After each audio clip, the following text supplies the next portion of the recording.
Conhecida como uma das mais tumultuosas e divisivas décadas da história mundial, a década de 60 na verdade começou com uma perspectiva esperançosa nos Estados Unidos. O belo e carismático John F. Kennedy se tornou presidente em janeiro de 61.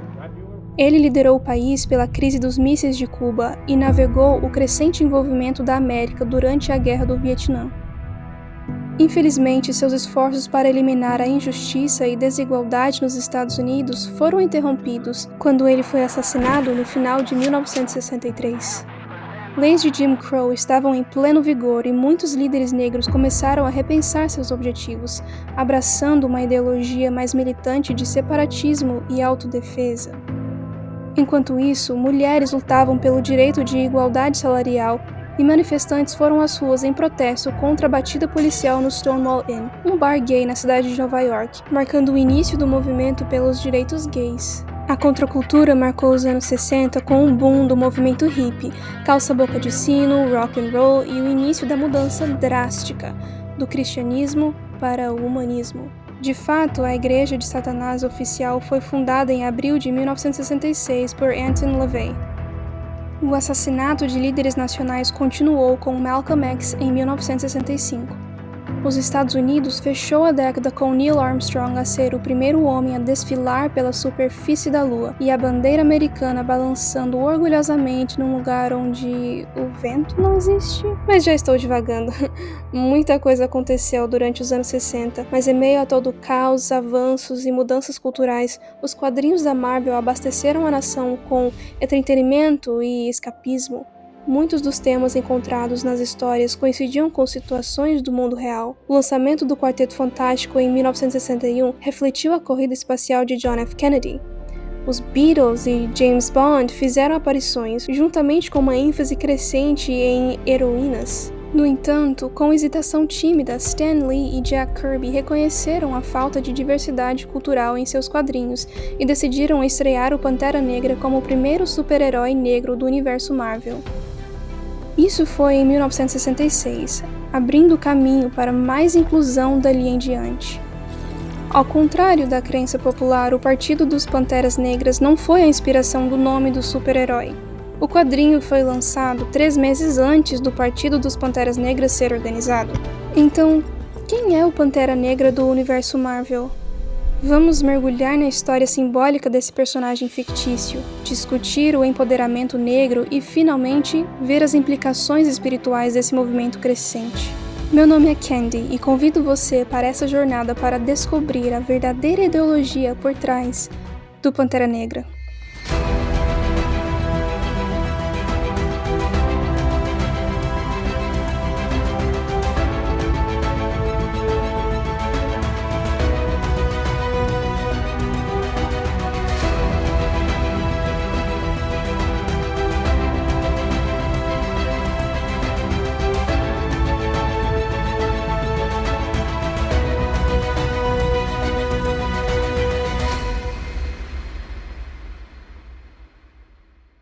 Por vezes eu me pergunto o que as pessoas querem dizer quando chamam isso de um filme negro.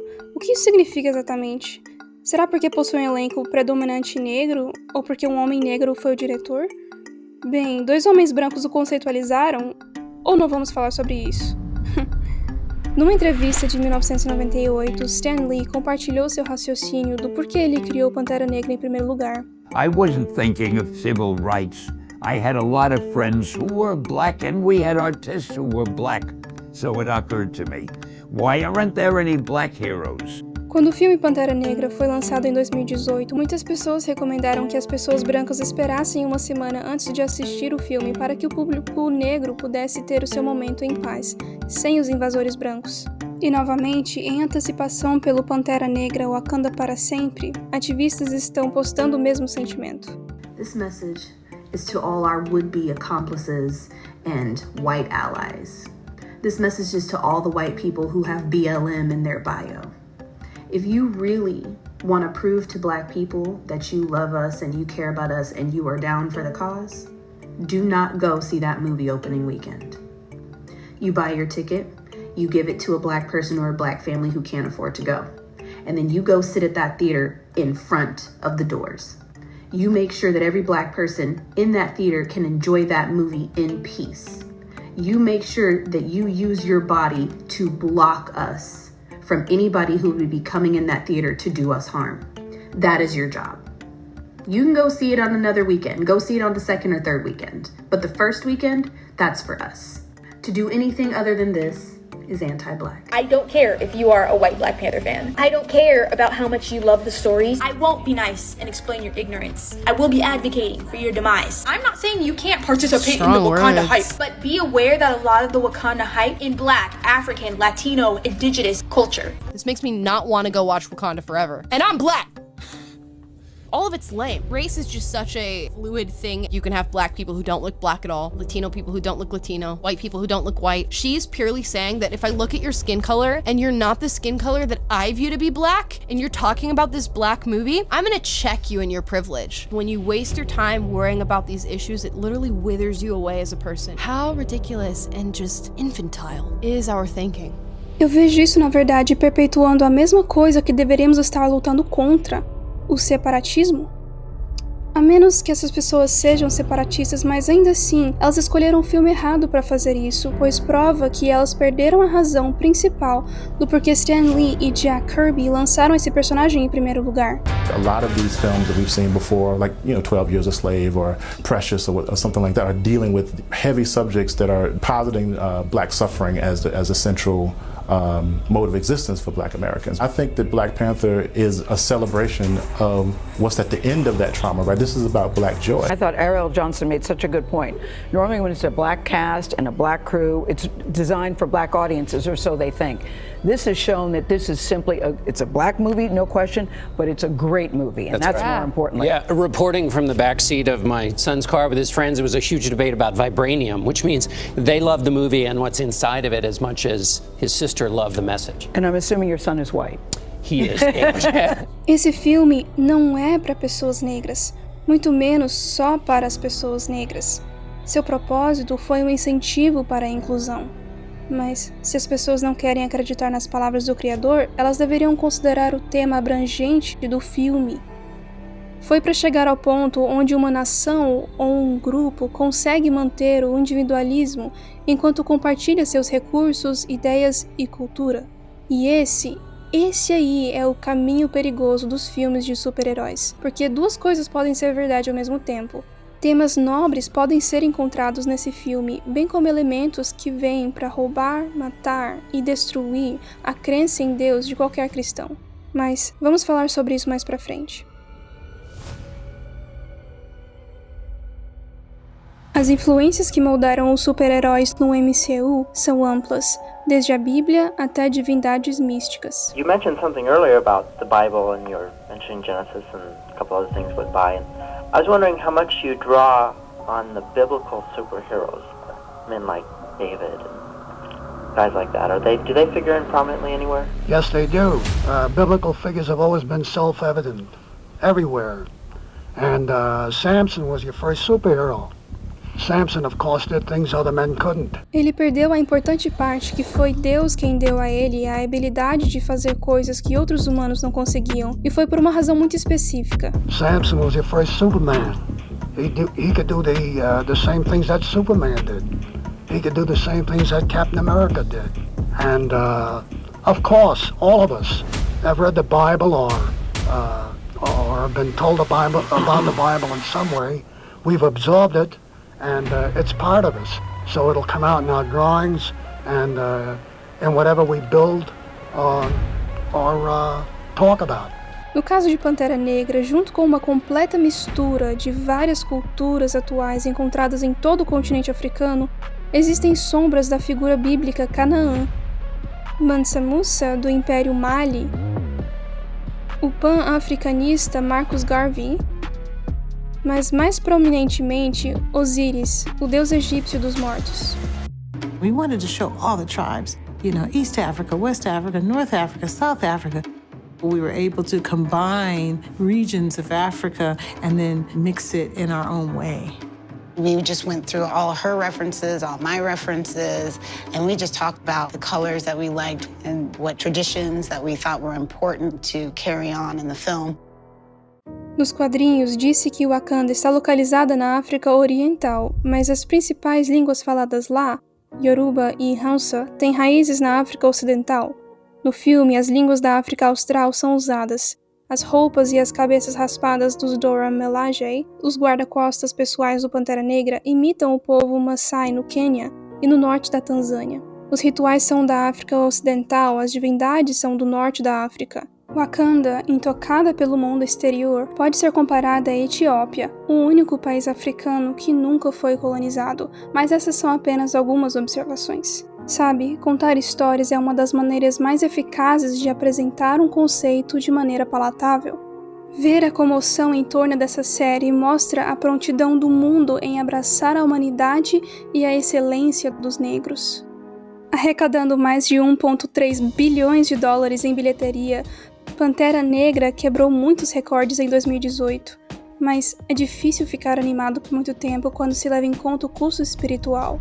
Na série em quadrinhos, o príncipe T'Challa, filho do rei T'Chaka, está em treinamento desde o nascimento e após a morte de seu pai é o próximo na fila para assumir o papel de Pantera Negra. Uma citação do quadrinho descreve a posição como ser papa, presidente e chefe do Estado-Maior conjunto, tudo ao mesmo tempo.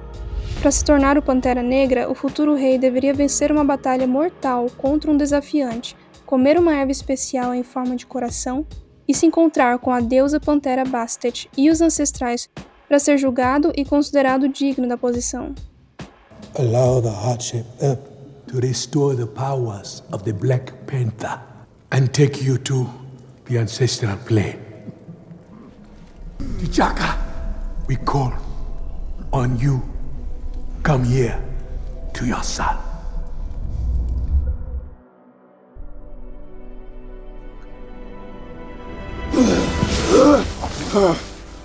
Breathe. He was there. My father. Deuteronômio capítulo 18, versos 9 a 12, dá uma advertência detalhada contra consultar os mortos, chamando isso de abominação. Existe até uma pergunta em Isaías capítulo 8, verso 19. Quando vos disserem, consultai os necromantes e os adivinhos que chiureiam e murmuram, acaso não consultará o povo ao seu Deus? A favor dos vivos se consultarão os mortos? O pai de T'Challa e todos os panteras negras que vieram antes dele são manifestações do deus egípcio Osíris do mundo real, o deus da morte e do renascimento. Bastet faz parte do Enad, que são representações de muitos deuses egípcios. Uma divindade hindu também é mencionada. Glory to Hanuman. O primeiro dos 10 mandamentos em Êxodo 20 pede que não prestemos homenagem a nenhum outro deus, exceto a Jeová, o único Deus verdadeiro. Uma cidade em Wakanda é chamada de Necrópole, que significa Cidade dos Mortos. T'Challa é feito para governar como Rei dos Mortos, por Bastet, e então ressuscita como o novo Pantera Negra, recebendo a força, conhecimento e experiência de todos os Panteras Negras que já viveram. Bastet, a deusa Pantera, tem o poder de restaurar os doentes e os mortos, e o Pantera Negra pode ser visto exercendo esse poder nos quadrinhos. Hebreus capítulo 2, versos 14 e 15 identifica Satanás como tendo poder sobre a morte antes de Jesus morrer na cruz. Cristo veio como o caminho e a verdade e a vida. No filme, uma das Dora Milaje operava a aeronave de uma forma muito incomum. O diretor optou por colocá-la sentada em posição de lótus com a mão fazendo o 666. O que eu vou falar sobre isso é que tudo nos filmes é intencional. Mais uma vez, uma sessão espírita é feita mais tarde no filme para contactar o reino espiritual para curar T'Challa. I call upon the ancestors. I call upon Bast. I'm here with my son T'Challa. Heal him.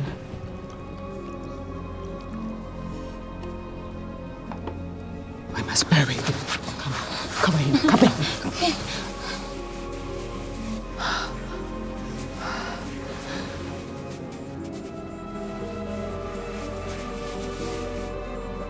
Amaku. Kamaku. Amaku. Kamaku.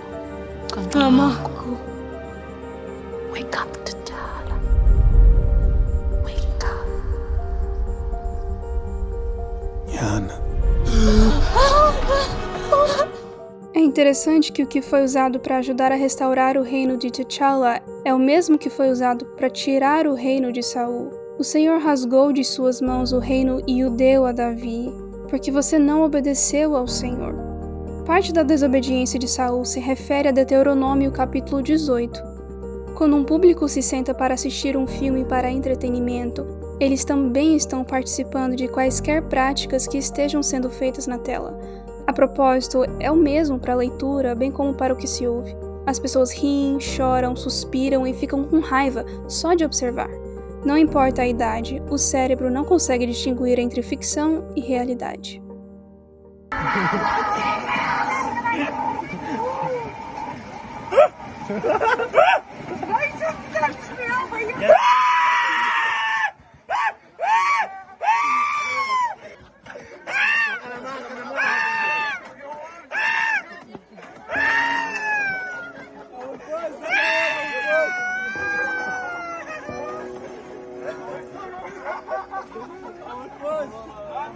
A mente controla o cérebro e o cérebro controla o corpo. Dessa forma, a ciência apoia o que a Bíblia diz. Ao contemplar, somos transformados. E como uma pessoa pensa em seu coração, é isso que ela se torna. Ao exaltar o Pantera Negra como o empoderamento negro, também se estaria exaltando o espiritismo evidente embutido no enredo. Acho que é por isso que Deus foi tão específico em sua instrução. Não procedam como se procede no Egito, onde vocês moraram, nem como se procede na terra de Canaã, para onde os estou levando. Não sigam suas práticas. Agora, já ouvi argumentos de que isso prova que o espiritismo é a verdadeira religião da África, enquanto o cristianismo, essa é a religião do homem branco, a religião dos colonizadores. Essa é uma mentira muito, muito grande, e é uma visão míope da história. É um fato que o cristianismo já estava na África antes de chegar aos Estados Unidos e antes mesmo de chegar à Grã-Bretanha e aos países do norte da Europa. W.W. Oliphant, um líder da igreja africana nos primeiros anos do século XX, disse que o sábado na Etiópia tem sido guardado desde os dias de Nimrod, por volta de 2140 a.C. Para colocar isso em perspectiva, Nimrod é considerado o líder daqueles que construíram a Torre de Babel no capítulo 11 de Gênesis. Isso foi depois do dilúvio e antes de Abraão, o pai do judaísmo, nascer. Isso também foi 700 anos antes do nascimento de Moisés. Sabe, o homem a quem Deus deu os 10 mandamentos, que faz especificações sobre o sábado? Enquanto estava na Etiópia durante o século IV, São Frumêncio relatou: "Nos reunimos no sábado não porque estejamos infectados com o judaísmo, mas para adorar Jesus, o Senhor do sábado." Existem até declarações de um imperador etíope que governou de 1540 a 1559 d.C.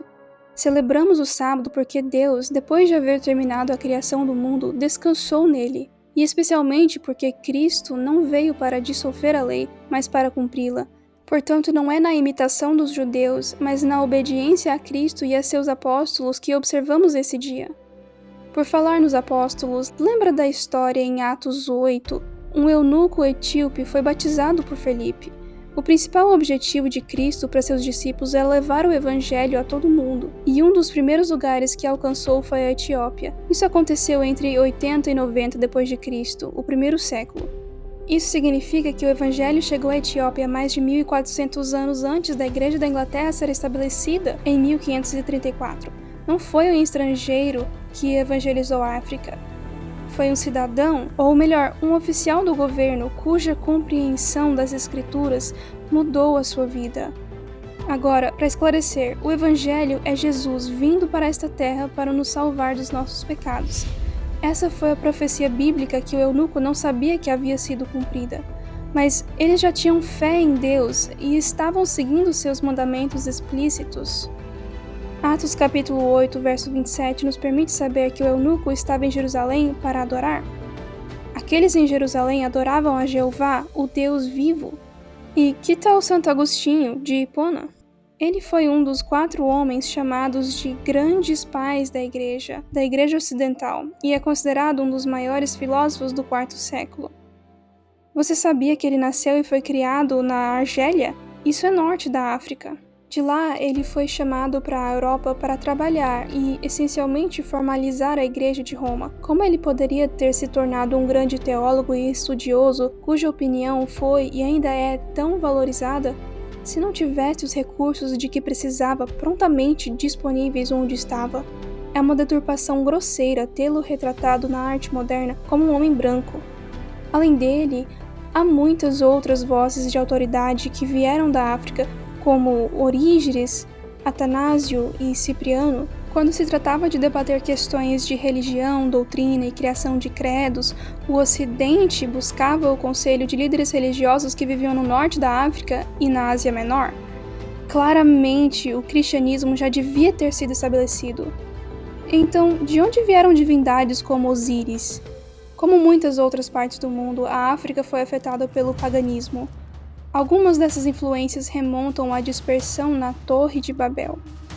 Permitir que ideias estrangeiras influenciassem suas práticas religiosas foi o que abriu o caminho para a aceitação do espiritismo por grupos de pessoas que haviam sido inicialmente cristãs.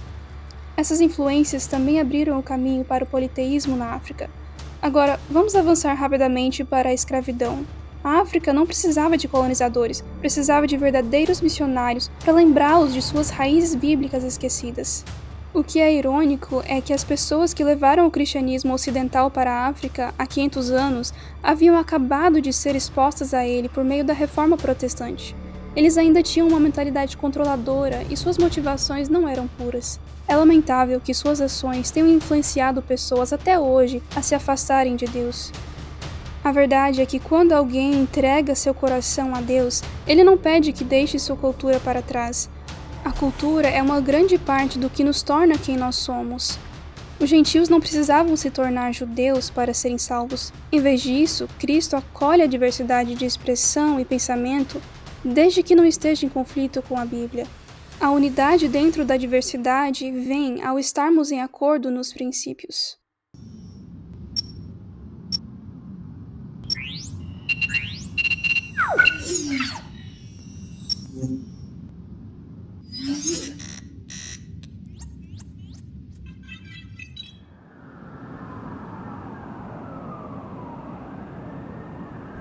A definição de empoderamento é o processo de se tornar mais forte e confiante, especialmente no controle da própria vida e reivindicando seus direitos. Não há absolutamente nada de errado com isso, mas, como qualquer outra coisa, pode ser mal aplicado. Precisamos ter cuidado com o humanismo que muitas vezes é associado a qualquer movimento de empoderamento hoje.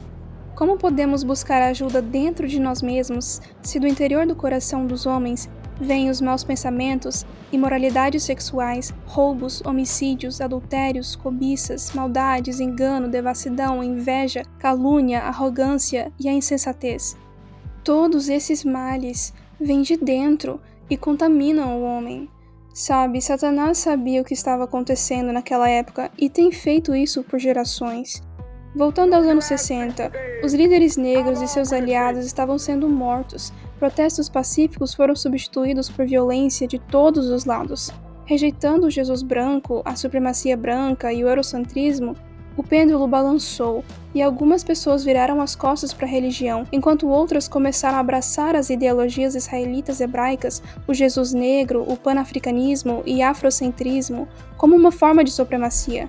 Quero pausar aqui por um momento. Jesus era judeu. Ninguém em nosso tempo sabe qual era a tez de sua pele e, pessoalmente, é uma perda de tempo debater isso. Em sua essência, defender o Jesus branco ou negro pressupõe uma rejeição do Jesus judeu, cuja genealogia bíblica é uma mistura de raças e culturas. Ele amava e tratava a todos com justiça, buscando por coisas em comum para iniciar conversas e apontar as pessoas para a salvação. As pessoas, elas estavam procurando por empoderamento diante do caos e da opressão feroz que as posicionava para aceitar mais facilmente um herói, um salvador. Infelizmente, essa aceitação veio fora de Cristo. Os super-heróis e autossuficiência vieram como substitutos. O tema encontrado em todos os super-heróis, independente de etnia e gênero, é uma raça indefesa em busca de um salvador. Mas o salvador que vem usa feitiçaria ou alquimia ou procura força dentro de si ou de deuses míticos. Algumas histórias de super-heróis até têm origens gnósticas que refletem a maneira como Jesus veio a esta terra. You will travel far, my little Kalel. But we will... All that I have, all that I've learned, everything I feel, all this and more,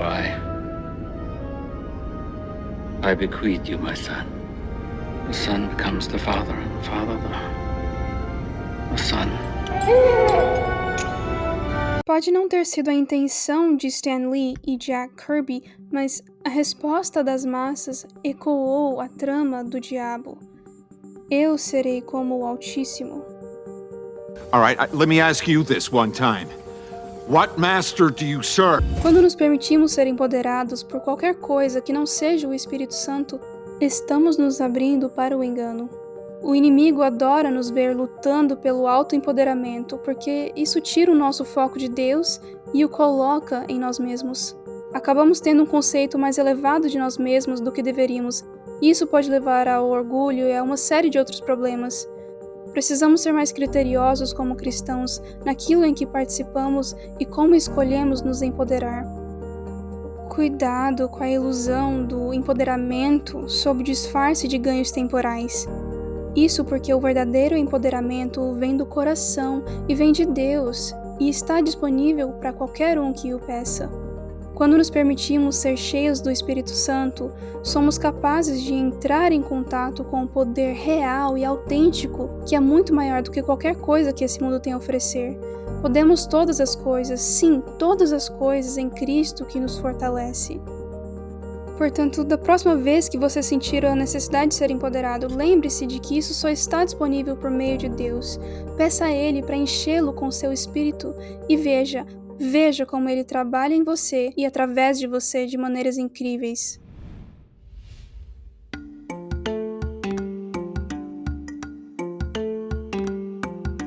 Thank you for watching another episode of Light Exposing Darkness. And thank you, Patreon donors, for making this video possible. Your support means the world to us. Don't forget to share this video and make it blow up. And leave a comment. Was there anything in this video you learned for the first time?